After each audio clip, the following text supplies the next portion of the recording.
জীবনে চিন্তাও করতে পারি নাই যাবজ্জীবন কারাদণ্ড থেকে মুক্তি পাবো। আপনারা কি আজকে থেকে 1 বছর আগে চিন্তা করেছিলেন পৃথিবীর কোন জ্যোতিষ, পৃথিবীর কোন গোয়েন্দা সংস্থা কেউ কি চিন্তা করতে পেরেছিল যে তারেক রহমান সাহেব এই দাউদকান্দিতে এসে এই মুহূর্তে হাজির হবেন? এটা কি কেউ চিন্তা করেছিলেন? কে করেছেন এটা? আল্লাহ। কে করেছেন? কে করেছেন? এই জন্য আল্লাহর শুকরিয়া বাবদ আমাদেরকে বলতে হবে। বলেন সবাই জুড়ে আলহামদুলিল্লাহ, আলহামদুলিল্লাহ, আলহামদুলিল্লাহ।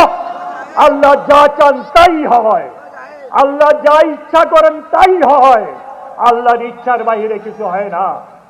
যারা আজকে ইসলামের নাম নিয়ে রাজনীতি করেন তাদেরকে হুঁশিয়ার করে দিতে চাই, নিজেদের জীবনে কোনো কোরআনের শাসন মানেন না, পারিবারিক জীবনে কোনো কোরআনের শাসন মানেন না, আপনারা ইসলামিক শাসন কায়েম করবেন।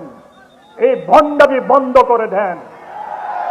আল্লাহ যা চান তাই হয়। আল্লাহ পাকের শুকরিয়া আদায় আমাদের নাই।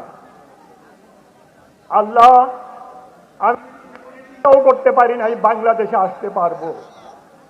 আমি জীবনে চিন্তাও করতে পারি নাই যাবজ্জীবন কারাদণ্ড থেকে মুক্তি পাবো। মার মৃত্যুর সময় হাজির থাকতে পারি নাই। জালেমের জুলুম, এত বড় জুলুম। আমাকে দুবাই এয়ারপোর্টে ইন্টারপোলের মাধ্যমে অ্যারেস্ট করেছিল, আমাকে বাংলাদেশে পাঠিয়ে দেওয়ার ব্যবস্থা করেছিল এই জালেম সরকার। আমি শুধু 2 রাকাত নফল নামাজ পড়ে আল্লাহর কাছে সাহায্য চেয়েছিলাম, আল্লাহ আমাকে সেদিন মুক্ত করে দিয়েছিল। জালেম সরকার আমাকে আনতে পারেন না আল্লাহর মেহেরবানিতে। ভাইয়েরা আমার, আপনাদের কাছে একটা অনুরোধ করবো, আপনারা রাখবেন। আপনারা তো জানেন আমাদের নেতা, আমাদের কলিজার টুকরা তারেক রহমান সাহেবের বিরুদ্ধে অনেক ষড়যন্ত্র করতেছে, দেশি বিদেশি ষড়যন্ত্র।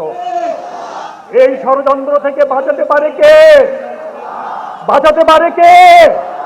যেমনি আল্লাহ জালেমকে এই দেশ থেকে বিদায় করেছেন, আমার আল্লাহ সব পারেন। এই জন্য আপনারা সবাই আজকে বাড়িতে যে 2 আল্লাহর কাছে তারেক রহমান সাহেবের হেফাজতের জন্য দোয়া করবেন। রাজি আছেন?